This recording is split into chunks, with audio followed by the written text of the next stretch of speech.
hello there, everybody, and a happy Thursday to you. It's good to be with you here again on the weekly. This is your update video for Thursday, October 27th. Should have been Monday, October 24th. Running just a little late this week, but appreciate your patience and appreciate you guys taking time today to tune in to the weekly update video. So I've got 4 things for you. As you can see down in the description of this video, I've got 4 things for you here. And I'm monitoring this, and I don't know if this is actually going out or not. So we'll see. Either way, we're going to have some fun with it. And if it doesn't go out, we'll pull the recording and post it later. So, we got 4 things for you today that I want to go through. Of course, this includes this coming weekend.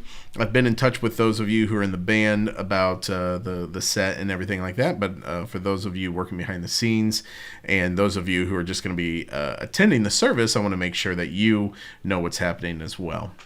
Okay, so the first thing that I want to talk about on our agenda today is talk about choir participation, and we've got a few things coming up, so I want to talk through that and give you a couple of resources there. First thing is the December 9th concert. I sent out on Monday or Tuesday, I sent you guys requests for December 9th. So what this is the concert that we're going to do, the choir Christmas concert, or Christmas choir concert that we're going to do. And I kind of broke you out based on your part that you sing. If you didn't receive one of those requests via email, please make sure you either comment on this video or reach out to me and make sure that you get one of those requests, because that's all the info that you're going to need. You've got rehearsal times in there. You've got the music and the order of the concert that's in there. I've gone ahead and laid out kind of a rough order. This is not finalized by any means, but you can start to kind of get an idea of what the order of the concert is going to look like just by going into the December 9th plan in PCO. Now, I've gotten back a lot of responses. I have gotten back a decline or 2. So if you are not planning on singing in the concert, I need to know that ASAP, because I will say this, our rehearsals the last few weeks have been pretty sparse, and we are now getting to the time where they need to be packed full of smiling faces and exciting participants. Okay. Also, I mentioned to you guys in last week's rehearsal about Christmas Eve, needing to get a count there on how many people we're going to have sign up for Christmas Eve. So here's what I've done with this video. Down in the description, you'll see a link to a sign-up form for Christmas Eve. Go ahead and fill that out. And if you are planning to participate, then I'll add you into a planning center, and we'll go from there. But the first thing that I need is just everybody. I need info on everybody who's going to be participating for Christmas Eve, so that I have a good idea of what size choir we're going to have. If we don't have a large enough ensemble, I'm going to have you guys sit out. But if we've got, at least 25 or 30 people who, and we have a diversity of sections, then we'll go ahead and have the choir participate in Christmas Eve. And I just mentioned it a moment ago, but the rehearsals between now and December 9th they are crucial. They are absolutely critical. And so you need to make it a high priority to be a part of every single rehearsal. Please do not miss a Sunday, any rehearsal between now and December 9th. And especially the dress rehearsals, some of those final rehearsals after Thanksgiving, those need to be super duper, de-duperty high priority. That's the best adjective that I had to go along with that. Just know that priority level is threat level midnight. Okay, there you go. That's the priority. All right, so that's choir participation. I will say this. I just appreciate all of you who have participated with the choir this fall. I feel like we've got some good momentum right now, and I really want to capitalize that as we go into the spring. But I think that those of you who are participating week to week are bringing some great energy, even at a time in a time slot that it's easy for us to kind of check out and lay back and take it easy. You guys are really stepping forward and bringing some good effort there, and I really appreciate that. In fact, I posted yesterday in the Facebook group about the number of plays that we've had on our SoundCloud account. And our SoundCloud account only consists of rehearsal tracks. So we've had, in the last 7 days, 433 plays on our SoundCloud account, which means that we've had 433 practice sessions that have happened within our account. And that's pretty cool. That's really good. And I know that the fruit of that effort will be apparent as we get to December 9th. Okay, let's continue on here. I've been giving you some worship center updates the last few weeks, and as I've done that, sometimes I share some videos, and other times I just give you info. I do want to give you kind of where we are, our most updated info, because it's going to affect how Christmas and some of our activities unfold. I will say this: I don't have a final move-in date. I don't have any final details as far as when we're going to be transitioning into the space, when the first Sunday is going to be. I can just give you some generalities for a couple of reasons. Number one, because we don't have that information as far as when that final date will be. And number two, there are still open loops as far as items arriving. You guys know the issues, the supply chain issues, the production, what should I say? The pace of production that has been slowed by worker shortages. There's just a lot that goes into this, so you can understand that. I'm sure you've all experienced it if you've done projects around your house, or if you've had contractors doing updates, to your property. You've experienced this as well. So, right now it's looking like we will be in the worship center sometime the middle of December. They're really working hard to get us in by Christmas so that we can have our Christmas Eve services and our Christmas Day service in the sanctuary. I think I mentioned this last week at choir rehearsal, but this means that for those of at the beginning of the semester, I said I wanted the choir to participate in the first Sunday in the new sanctuary. This new information will kind of overrule that. So whatever weekend we end up in there, we will, if it's in December, we're going to just follow the plan that we already had for December. All right, now, having said that, that means our December 9th concert will not happen in the sanctuary. We are certain of that. So that December 9th choir concert is going to happen in the A-Gym, on the stage in the A-Gym. Okay? Now, we're working right now to see where the banquet will happen. We talked about doing like a fellowship banquet ahead of time, and the plan was to have that in the A-Gym. But with the, since we're also going to be performing in there, we're looking at the possibility of setting up tables and chairs and just doing it kind of like a dinner theater, which would be kind of cool. Or we might have to just move the dinner portion to one of the other gyms. We're not quite certain yet, but we're kind of laying that out right now to see logistically how we can make it all work out. But you need to know that December 9th will be in the A-Gym.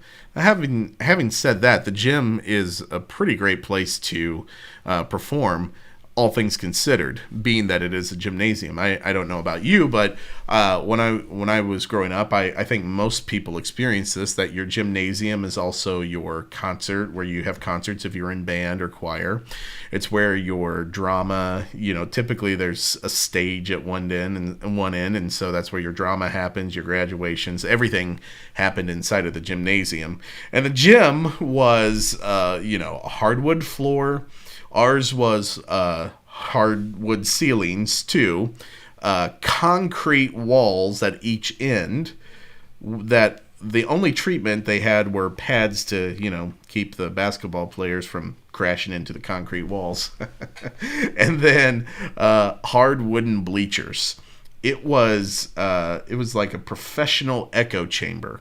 That's what most of us, that's what we were used to performing in as young performers. This gym is like, it's like Lincoln Center. It's like Carnegie Hall compared to most gymnasiums. So I'm really grateful to have this space, even if we can't be in our new worship center. I'm really grateful to have this caliber of space as an alternative. Okay, I also want to talk about in this worship center update what the service times are going to look like through December. We will keep our regular service times of 9 and 10:30 through the month of December. Of course, last week I talked about Christmas Eve, and those service times, they'll be 1 o'clock, 3 o'clock, and 5 o'clock p.m. Christmas Day, and I think I mentioned this last week, but Christmas Day, those service times that service time, I should say, will only be at 10 o'clock a.m. that morning. And for New Year's Day, we will go back and have the two services. So we'll have a service at 9 o'clock and a service at 10:30.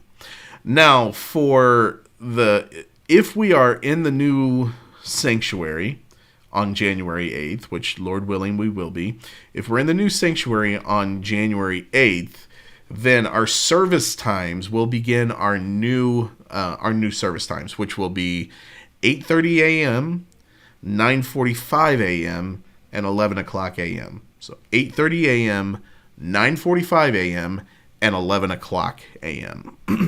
And how that'll work is we will have a rehearsal at 7 o'clock. We'll have an hour-long rehearsal. And because we have a shorter time, between services, we have to do some shorter services. We're going to have to go from doing 65 to 70 minutes down to 55 to 60 minutes. So because of that, we'll take at least one song out of the set, which means we'll need, a shorter amount to rehearse. So we'll have rehearsal at 7 o'clock to 8 o'clock. From 8 to 8:30, we'll do the production meeting, and then at 8:30, we'll go live with the first service, 8:30, 9:45, and 11 o'clock.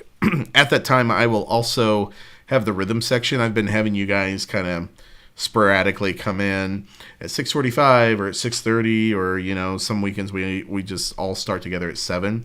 We will permanently at that point start the rhythm section at 6:30 a.m. and we'll just do that every single week. And that allows us to get through a lot of things and have kind of set a lot of things in stone before the rest of the band gets there. So I value that time. And those of you who have been in the rhythm section and who've done it, I've only gotten positive feedback on it. So we will continue to move forward with that. Okay. So that is that's the worship center updates that I've got for now. Definitely not the updates that I wanted to give out, but hey, we're getting really close. We are certainly here in the if we're not in the final lap, we are inches away from it. So I'm very happy about that. We've got a video crew on site this week pulling cables, getting the rack room and the control room up and going.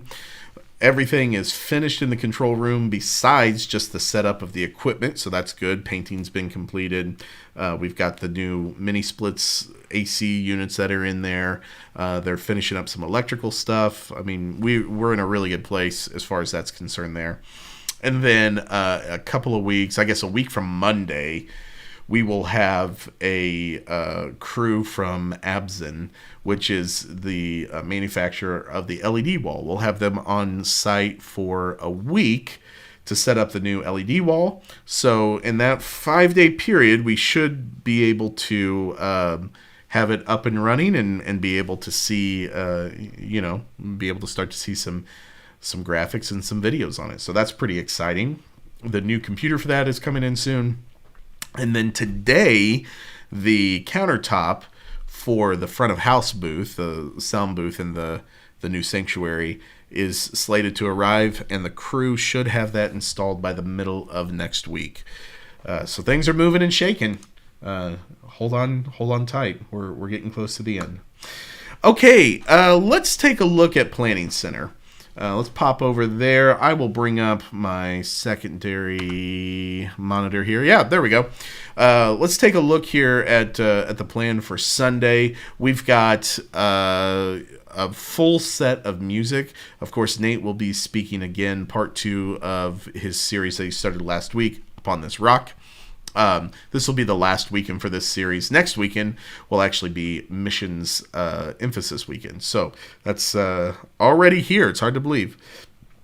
Okay, so we will start with our 15-minute countdown timer, and then 6 minutes to service time will start, or I guess 5.5 minutes to service time will start. You Are Good.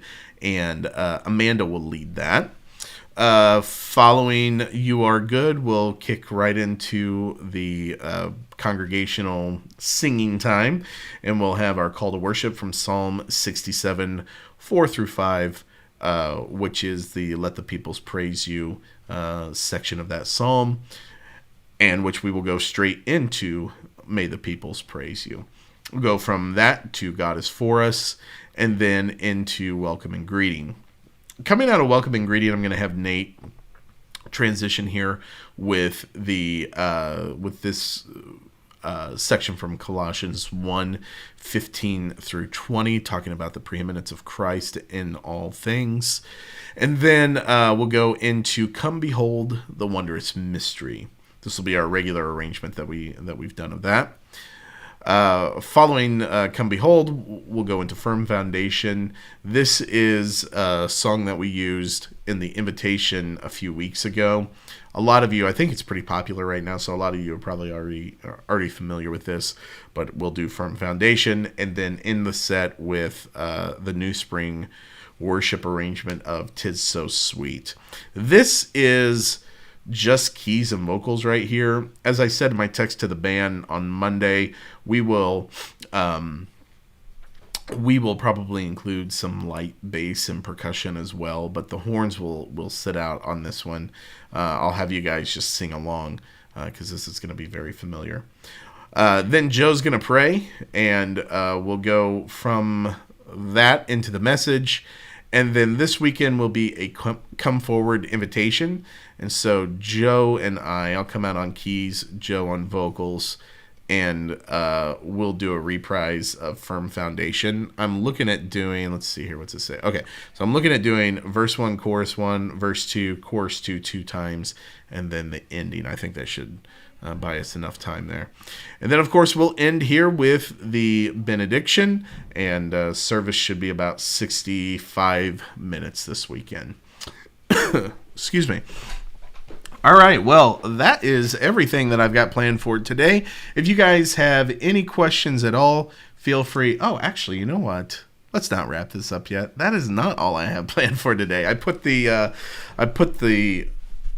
service in a different spot this week, and I just kind of went into autopilot there. Sorry about that.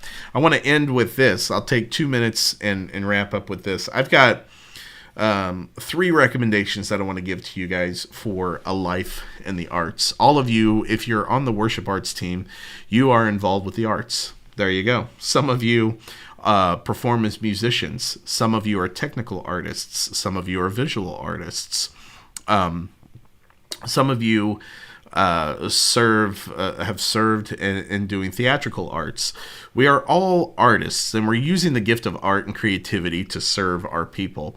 And as such, I always encourage, I think it's easy for us to be a part of a team, to kind of learn the rhythm of the team, and then just rinse and repeat that. You know, it's like whenever I get scheduled, I'll just do what I normally do and perform in the way that I normally perform. And we're kind of on autopilot, and that's fine. I mean, there has to be predictability and consistency in life, or, you know, things don't function. Teams don't function. Things don't get accomplished without predictability and consistency. However, if there's only predictability and consistency, it's very boring. the thing that makes story come alive, the thing that even makes like stand-up comedy work, is the fact that you have something that's predictable and consistent, and then you thwart that thwart that predictable outcome. You take the viewer or the listener in a different direction, or the reader in a different direction. That's what makes those things come alive, and that's what makes art come alive.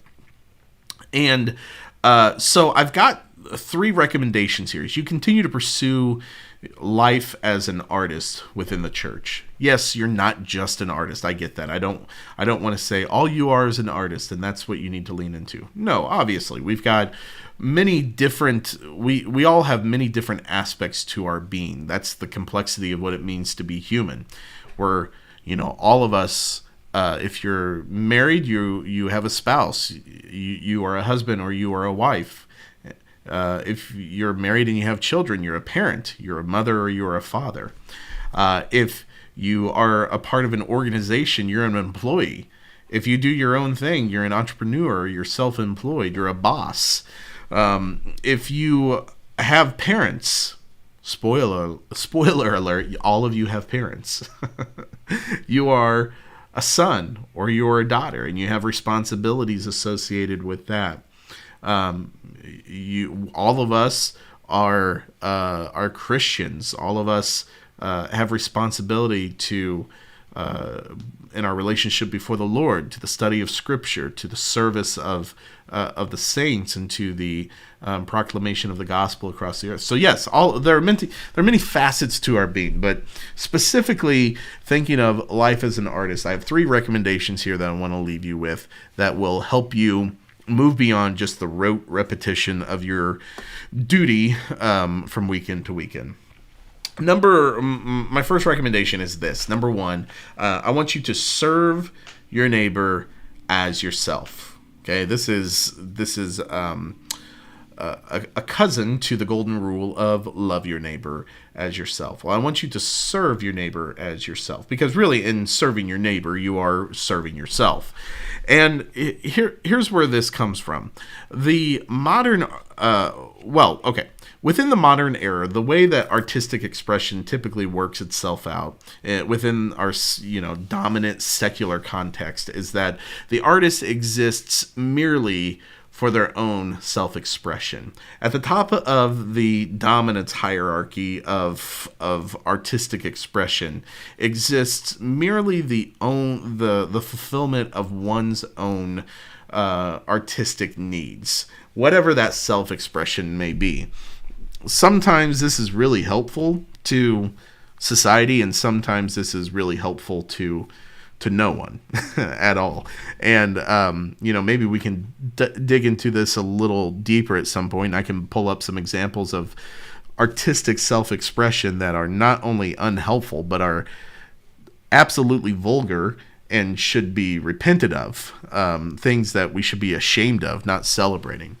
But one avenue out of this is to forget yourself, is to not be self-serving and selfish, and to be others focused, to be focused on serving others. It changes how you practice. It changes how you create. It changes everything. And, you've experienced this, I'm sure, in relationships, or if you're a teacher, you've experienced this with your students. The more you focus on others and meeting their needs, and the less that you focus on your own needs, somehow your needs seem to get taken care of as you focus on others. So let me encourage you that in your life as an artist, focus on serving the other self. Focus on serving others well. Number 2 is forget about being original. All right, imitate the best. We have examples of this all through Scripture. Paul asking the early church to imitate him as he imitates Christ.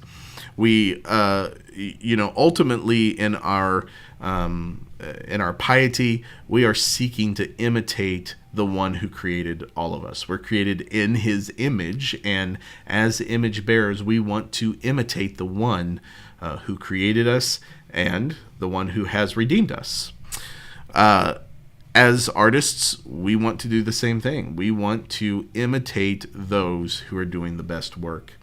And those who are doing the best work are going to imitate. They're going to show the Imago Dei, the image of God, in a very profound way. And we want to learn how to capture what it is that they've done.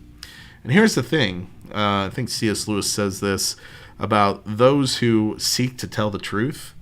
And through art, that's what we're doing. We're seeking to tell the truth and highlight truth, goodness through beauty. Those who seek to tell the truth are going to, originality is just going to pop up out of that. It's going to spring forth from that. And originality comes from imitating the best really well. Now, this doesn't mean that you plagiarize. It means that you imitate. Okay? And we can talk more about that at some point. And then the final thing is resistance. Resist resistance.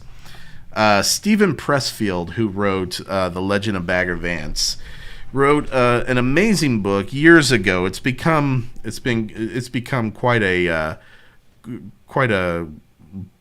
well, it's very canonical in the world of the arts. But he wrote a book called The War of Art, and in it he has a whole section where he talks about resistance. And basically what he says is that resistance is anything that keeps you from doing things that are of ultimate good to you. So resistance is it's that force that comes in that encourages you toward immediate gratification and away from self-denial.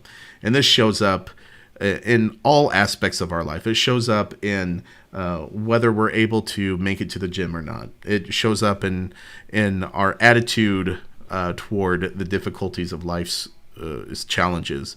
Shows up in how we speak to our children and treat our spouse. Shows up in how we approach our jobs and our career, and how we approach our spirituality, if we study scripture, if we pray. Anytime you set out to do something that is of ultimate good in your life or in the life of others, you're going to experience resistance. And so I want to encourage you that as you seek a fruitful, a bountiful, a vibrant life in the arts, resist resistance. Resist that resistance that comes up that says doing anything more than the status quo, it's just too much of a it's too much of a burden. Just do what's required of you and try to make it through. Well, let me encourage you past that, because as we seek to serve our neighbor and to serve others in a way that seeks to be the best way that we can serve them, and in a way that is self-denying, some incredible fruit is going to come out of that. Okay, guys, you all have a wonderful end to your week. Thanks for checking out today's edition of The Weekly. Take care, everybody. Looking forward to serving with the team this Sunday morning. Bye.